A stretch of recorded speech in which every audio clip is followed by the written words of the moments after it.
शेंगाची भाजी तुम्हाला आज बनवून दाखवणार आहे।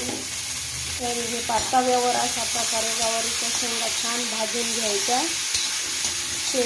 तेल टाकून थोडंसं तव्यावर छान अशा भाजून घ्यायच्या शेंगा।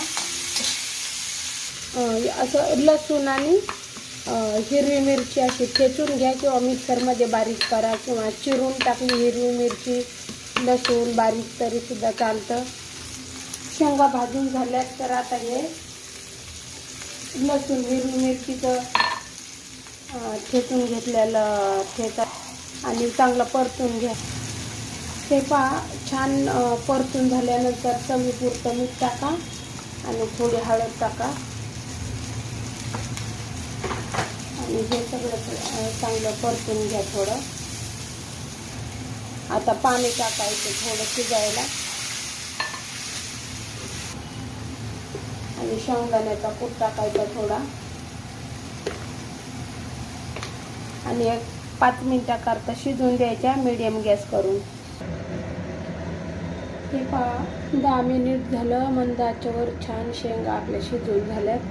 आता त्याच्यावर कोथिंबीर टाकायची भरपूर। आता कोथिंबीर छान मस्त भरपूर कोथिंबीर अशी मिळते हे कसली घट्ट अशी छान भाजी झाली आहे। भाताबरोबर खाऊ शकता, भाकरी बरोबर, चपाती बरोबर।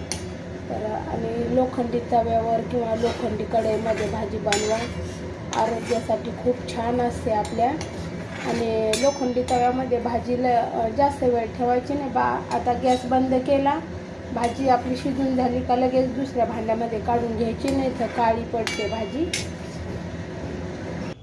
तर हे पहा कशी छान अगदी अशी झणझणीत मस्त अशी भाजी झाली आहे।